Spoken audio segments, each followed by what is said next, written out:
राजा को इस असहनीय पीड़ा और लावाणक की दर्दनाक यादों से बाहर निकालना अत्यंत आवश्यक था। एक दिन मंत्री रुमड़वान ने राजा के समक्ष एक प्रस्ताव रखा। उन्होंने कहा, महाराज, हम सब आपके दुख में सहभागी हैं, लेकिन आपका इस तरह शोक में डूबे रहना राज्य के लिए हितकर नहीं है। लावाणक का हर कण आपको महारानी की याद दिलाकर और अधिक पीड़ा दे रहा है। हम आपसे निवेदन करते हैं कि आप स्थान परिवर्तन के लिए हमारे साथ मगध की यात्रा पर चलें। उन्होंने अपनी बात को राजनीतिक रूप देते हुए कहा, मगध के राजा हमारे मित्र हैं। इस यात्रा से न केवल आपका मन बहलेगा, बल्कि हमारे दोनों राज्यों के बीच मैत्री संबंध भी और प्रगाढ़ होंगे। प्रारंभ में उदयन ने कहीं भी जाने से मना कर दिया। उनके लिए संसार वासवदत्ता के बिना सूना था, लेकिन मंत्रियों के निरंतर आग्रह और अपने राजधर्म की दुहाई देने पर वे भारी और उदासीन मन से मगध चलने के लिए तैयार हो गए। उनके लिए यह यात्रा केवल एक बोझ थी जिसे वे अपने मंत्रियों के लिए उठा रहे थे। राजा उदयन का काफिला जब मगध की राजधानी राजगृह पहुंचा तो उनका स्वागत पूरे राजकीय सम्मान के साथ किया गया, लेकिन उदयन इन सब औपचारिकताओं से पूरी तरह विरक्त थे। एक दिन वे अपने शिविर के पास स्थित एक शाही उद्यान में उदास मन से टहल रहे थे। तभी उनकी दृष्टि कुछ दूर स्थित एक मंदिर से बाहर आती हुई स्त्रियों के एक समूह पर पड़ी।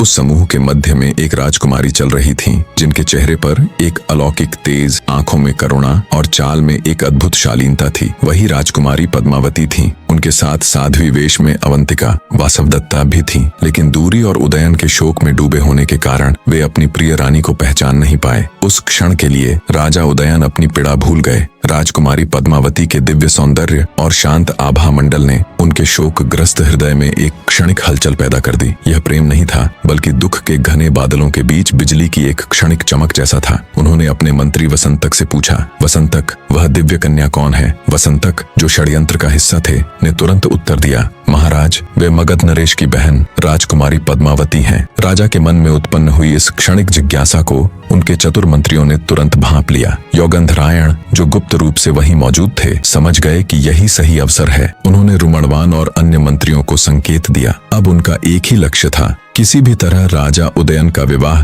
राजकुमारी पद्मावती से कराना, ताकि ज्योतिषियों की भविष्यवाणी पूरी हो सके और वत्स देश का भविष्य सुरक्षित हो सके। उन्होंने मगध के राजा के समक्ष विवाह का प्रस्ताव रखने की गुप्त तैयारी शुरू कर दी। एक राजा जो अपनी मृत पत्नी के शोक में डूबा है, और एक राजकुमारी जो अपनी नई सखी, जो वास्तव में उसी राजा की पत्नी है, उसके साथ धर्म कर्म में लीन है। नियति उन दोनों को एक ऐसे बंधन में बांधने जा रही थी जिसकी नींव एक गहरे रहस्य और एक महान बलिदान पर रखी थी।